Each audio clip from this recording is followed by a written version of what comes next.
¿Cómo están, hermanos? Es una alegría volvernos a encontrar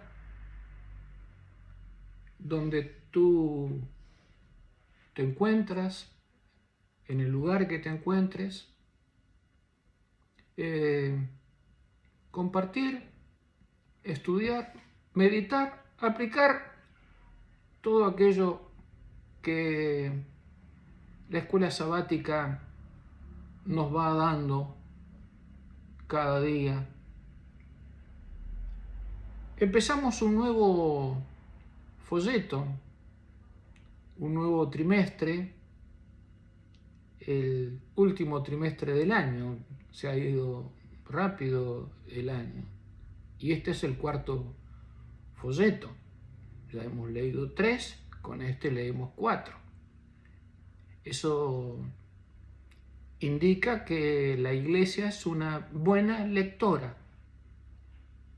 no solo de la Biblia, sino de los materiales que a veces acompañan a la Biblia. Y vamos creciendo en gracia y en sabiduría.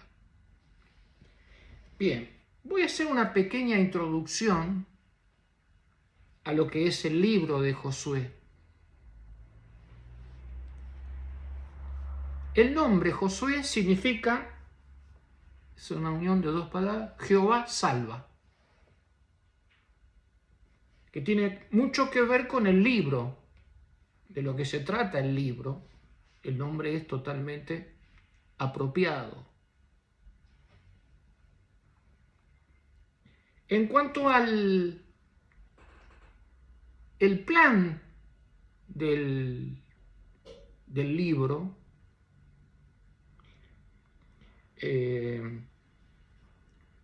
se divide así de la siguiente manera.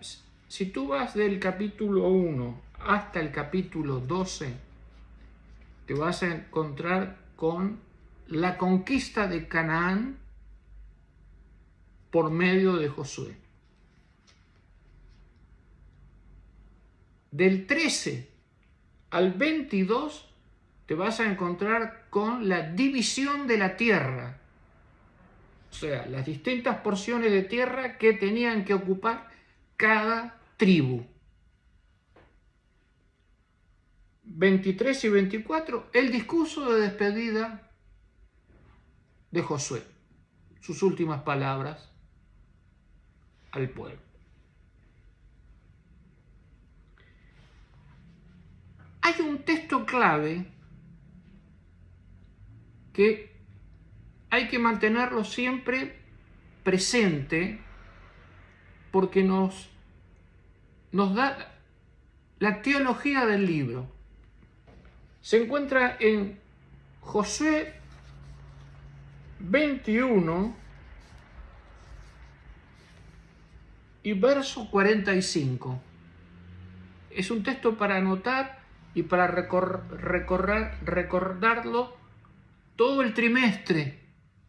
A medida que vamos avanzando, este texto tendría que estar viniendo a la mente. Dice así: no faltó palabra de todas las buenas promesas que Jehová había hecho a la casa de Israel. Todo se cumplió. Hermano, esto es fantástico. Las promesas de Dios se cumplieron en el antaño, se cumplieron en la época de Josué. Y las promesas de Dios se cumplen hoy también. Y se cumplirán cuando venga el Señor, la promesa de las promesas. Entonces, este texto es hermoso. Yo diría que es el texto central de Josué. El texto central de Josué.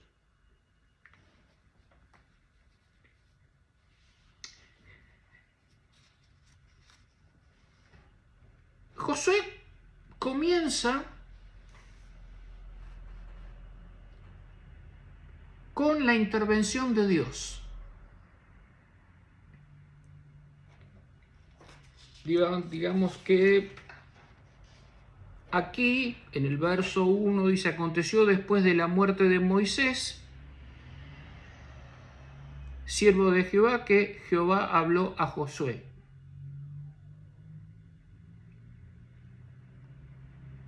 Hijo de Nun. Mi siervo Moisés ha muerto.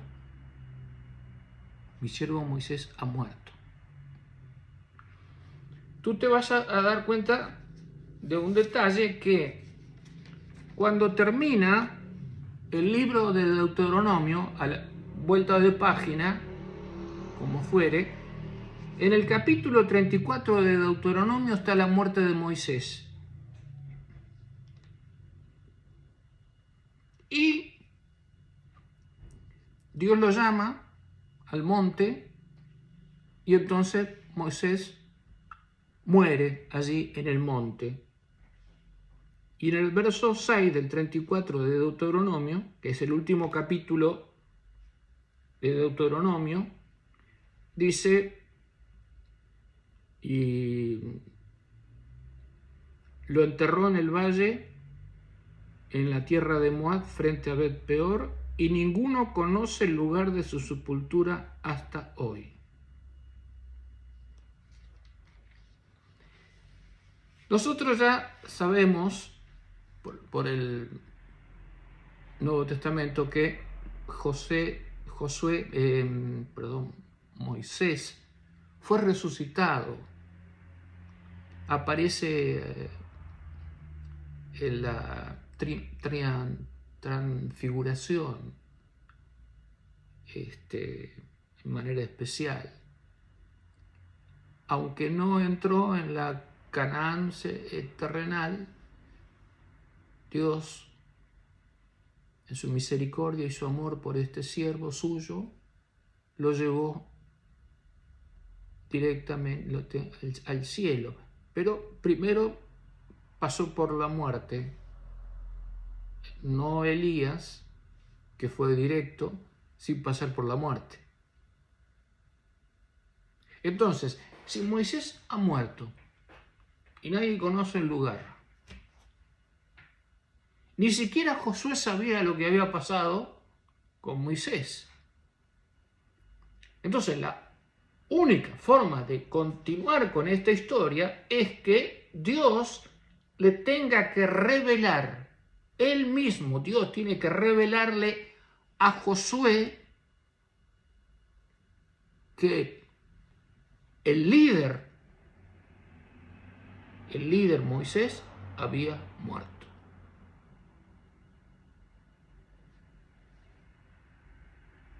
Ahora, ustedes recuerden que se registran en los libros del Pentateuco, especialmente la rebelión para no entrar en Canaán. Solamente 2 dieron un informe positivo, en contraposición a los otros 10. Caleb y Josué. Conforme a ese acto de fe que ellos tuvieron, Dios los tiene en cuenta, y ellos van a entrar a Canaán. Un dato para tener en cuenta: el que entra también es el sacerdote. Aarón también muere en una montaña. Ahora, su hijo Eliezer, en este caso, no muere en el desierto. Eliezer cruza junto con Josué y con Caleb. Además, Eliezer reparte luego con Josué la tierra.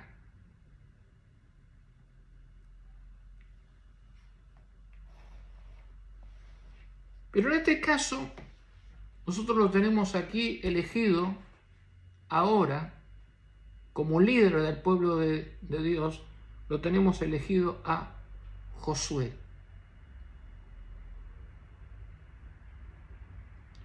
Nosotros vimos a Josué, si ustedes se acuerdan, en Éxodo, el capítulo 17. Éxodo 17, verso 8 en adelante. Entonces vino Amalec y peleó contra Israel. Verso 9. Y dijo Moisés a Josué: escógenos varones y sal a pelear contra Amalec. O sea, Josué era un sirviente, era un aprendiz de Moisés, era un siervo que estaba a su disposición.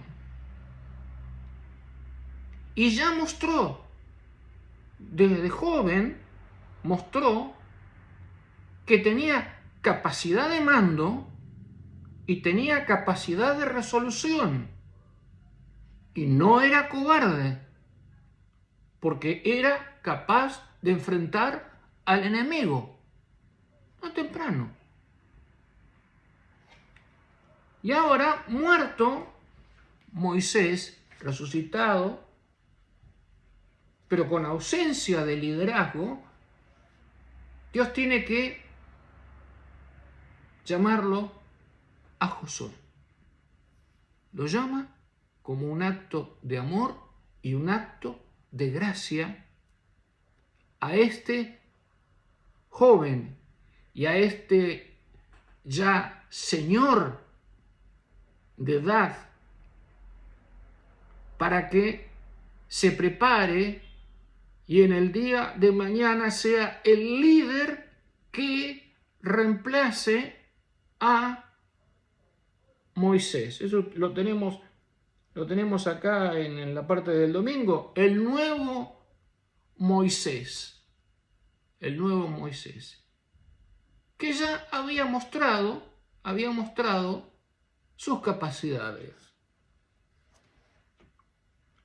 O sea que la obra de Moisés pasa a la obra de Josué. Se transforma ahora en un líder.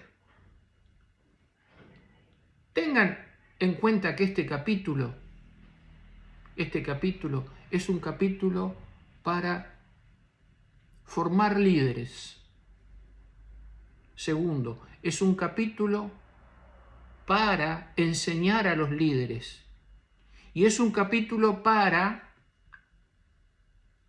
tratar de animar a los líderes. O sea que aquí tenemos mucho material cuando hablamos del liderazgo de la iglesia. Cuando hablamos de nosotros como líderes que Dios nos ha puesto. Y un líder de la iglesia sabe que en este capítulo va a encontrar lo que Dios desea de tu persona y mi persona como líder. Dice: ahora pues, levántate y pasa este Jordán, tú y todo este pueblo, a la tierra que yo les doy a los hijos de Israel. Ahora tú, a él, le dice esto. Entonces, lo que aparece en la parte del lunes, ahora dice, pasa. Dice, ahora ya es el momento de cruzar el río y poner el pie en Canaán. Porque ellos estaban enfrente, estaba el Jordán y del otro lado Canaán. Y la primera ciudad que ellos veían allí, que ellos veían del otro lado, era Jericó. Ya sabían que esa era la primera ciudad con la cual tendrían que conquistar.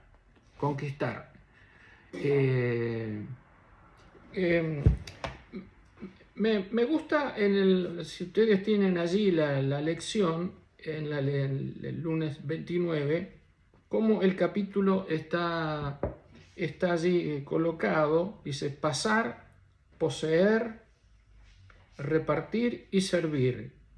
Esta es una forma de ver también al libro, que el autor lo ha colocado a partir de la entrada del libro. Entonces, de esto se desprende de cómo el libro se va a ir desarrollando a lo largo de su escritura y de los momentos históricos que ellos tendrán que vivir. Entonces, Dios va ordenando, va dando las órdenes, y esas órdenes se deben cumplir. De esta manera también, dice el folleto, le corresponde pensar al pueblo de Dios. Nosotros tenemos Apocalipsis 14, tenemos del verso 6 al 12, especialmente el 14, 12. Mira que allí se colocan en el 14-12, hay una orden importante que es la siguiente: aquí está la paciencia de los santos, los que guardan los mandamientos de Dios y la fe de Jesús. Son los que se preparan para encontrarse con la segunda venida de Jesús. O sea, estamos hablando de entrar en la Canaán celestial. Nuestro mensaje es para la Canaán celestial. Nosotros todo lo que aprendimos de las lecciones de Éxodo, y lo que aprendamos de las lecciones de Josué, es el hecho de entrar en la Canaán terrenal, ver su historia, repetir sus triunfos y sus logros, pero no dejarnos caer y engañar por el pecado, teniendo en cuenta que Dios es el que va a ayudarnos a lograr ese propósito. O sea, no estamos solos en la historia para lograr estos propósitos. El pueblo de Dios no estaba solo. Dios, de alguna manera, era el líder máximo, pero que ahora tomaba a un simple mortal como Josué, lo tomaba y le daba el privilegio de ser el líder del pueblo de Dios, y él dejarse conducir por Dios en esa tarea. Somos líderes del líder. Y Josué era un líder. Y había que cumplir su voluntad. Y dice aquí que se habla de los herederos de la promesa. Dice: yo os he entregado, como lo había dicho a Moisés, todo lugar que pisare la planta de vuestro pie.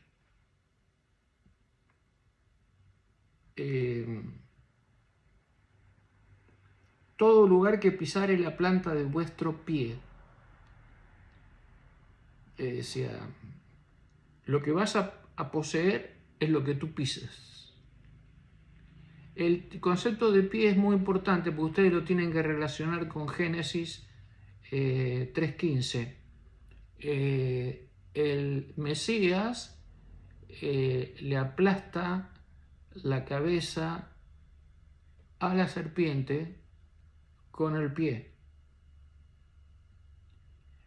Quiere decir que este asunto es derrotar al enemigo y poseer geográficamente el territorio que pisa nuestros pies. Entonces, la promesa, desde el Líbano, desde el desierto del Líbano hasta el gran río Éufrates, toda la tierra de los Eteos, hasta el mar, el gran mar, el norte, me está hablando del norte, me está hablando del gran mar, me está hablando del Mediterráneo, será vuestro territorio. O sea, hay un territorio que hay que poseer. El norte lo tenemos allí con el Líbano, Siria, allí es el norte, es allí. Luego toda la franja hasta el Sinaí y el borde del mar Mediterráneo. La promesa es que todo ese pedazo de tierra le va a pertenecer a Israel, al pueblo de Israel. Lo otro, nadie te podrá hacer frente en todos los días de tu vida. Como estuve con Moisés, le dice, estaré contigo, no te dejaré ni te voy a desamparar. Importante.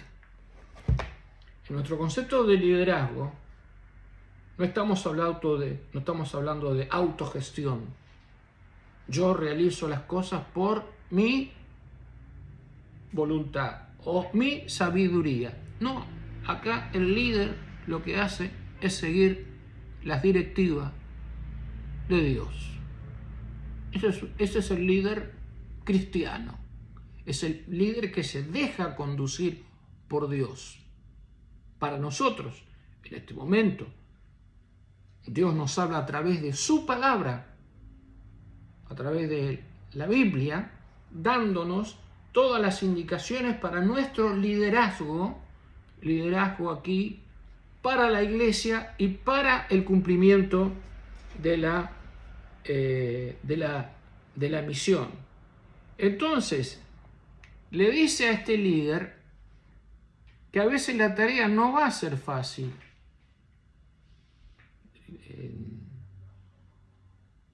Ser líder es un privilegio, pero conlleva responsabilidades y a veces tenemos que enfrentar, hermanos, situaciones que pueden ser difíciles, pero que como líderes tenemos que sacar lo que dice aquí el verso 6, esfuérzate y sé valiente porque tú repartirás a este pueblo por heredad la tierra la cual juré a sus padres que daría a ellos. Y le vuelvo a decir por segunda vez, solamente esfuérzate y sé muy valiente. 2 veces le dice lo mismo. Tenés que esforzarte y ser valiente. La parte nuestra,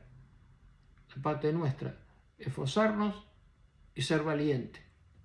Pablo le dice a Timoteo que no tenga espíritu de cobardía. Pablo le dice eso a Timoteo, no tengas espíritu de cobardía. Un líder no puede acobardarse. Un líder tiene que ir en la primera línea de la conquista. Un líder demuestra a sí mismo cómo se logran los planes de Dios. En la antigua Roma hay historias de situaciones, de batallas, donde costaba enfrentar al enemigo. No era fácil una batalla y no era fácil dar el primer paso de la conquista. Yo recuerdo cuando Julio César llega con sus barcos cruzando Francia, llega a las playas de Inglaterra. Los bretones, como se llamaban en aquella época,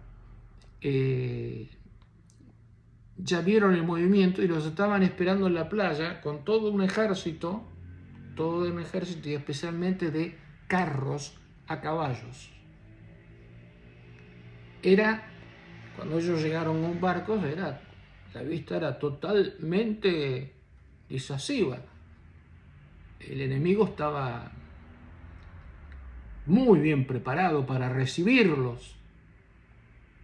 Pero resulta que nadie tomó la iniciativa de tirarse. Y entonces un centurión, dándose cuenta de la situación, toma el estandarte. El estandarte tenía generalmente el más llamativo, el que tenía el águila arriba. Toma ese estandarte. Ese estandarte no debía caer en manos del enemigo. Se tira al agua, se tira a la playa con el estandarte y dicen: si quieren que este estandarte no caiga en manos del enemigo, todos al agua. Y dice que todos se tiraron al agua. Y se produjo la batalla y ganaron la batalla. ¿Por qué? Porque hubo uno que tomó la iniciativa de dar el primer paso. Josué tenía que dar el primer paso. Esforzarse.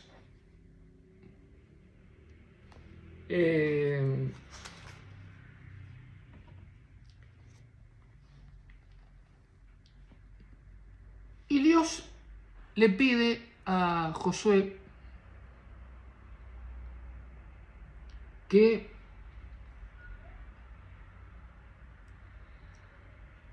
mantenga el libro de la ley cerca. ¿Qué es el libro de la ley? La Torá. Forman los primeros 5 libros de la Biblia. Es lo que escribió Moisés: Génesis, Éxodo, Levítico, Número, Deuteronomio.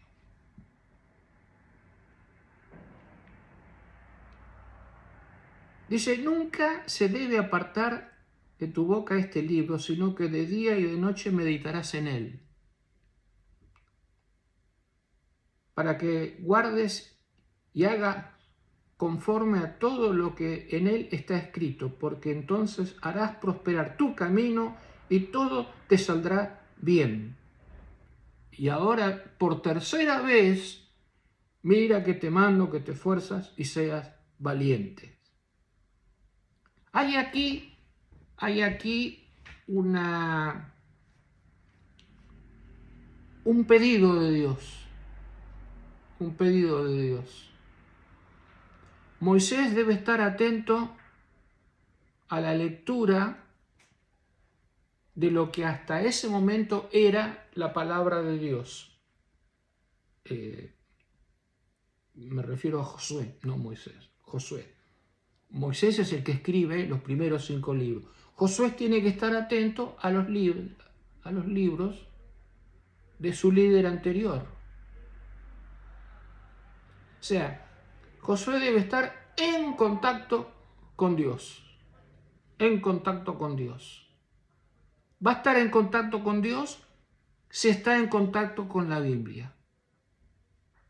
Va a conocerlo a Dios en contacto con la Biblia. Va a tener una relación profunda en contacto con la Biblia. Va a comprender los caminos de Dios si está en contacto con la Biblia. De esta manera, nosotros aquí tenemos el fundamento para nuestra vida de triunfo como líderes de la iglesia. Porque dice, entonces harás prosperar tu camino y todo te saldrá bien. Miren qué promesa. Vas a prosperar el camino y todo te saldrá bien. El líder está en contacto con Dios. Por supuesto que después vamos a agregar también la oración, porque esto es Dios hablándome a mí. Después está mi parte donde yo le hablo a Dios de ese contacto previo que yo tuve con la palabra de Dios. Primero yo debo escuchar a Dios, porque si yo no escucho a Dios, luego no sé de qué orar. En cambio, cuando yo leo la Biblia ya me da los motivos por los cuales tengo que orar, porque la Biblia me va indicando justo en ese momento de lectura algunas cosas que me hacen falta, que necesito. Y Dios me las muestra a través de la Biblia y ahí se produce la comunicación. Mira que te mando que te esfuerces y seas valiente. No temas ni desmayes, porque Jehová tu Dios estará contigo en donde quiera que vayas. Jehová te va a acompañar. Jehová acompaña al líder. Jehová no deja al líder solo. El líder es una persona que está acompañada por Dios. Como lo dijo Jesús. He aquí que yo estoy con vosotros todos los días hasta el fin del mundo. El liderazgo de la iglesia también tiene la promesa, la misma promesa de Josué, la tiene a través de Cristo. Dios está presente en nuestra vida. Dios está presente en nuestras acciones. Dios está presente en nuestra misión, en nuestra conquista de las cosas de Dios. Por eso dice acá,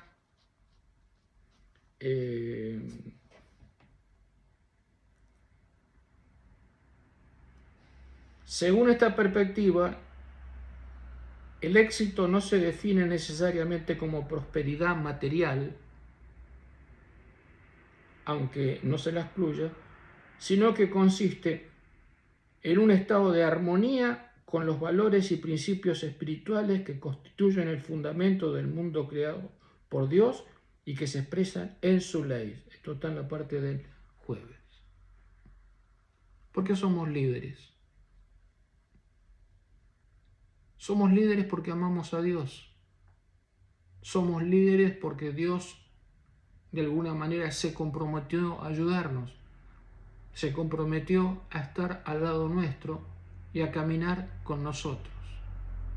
Que esa sea nuestra experiencia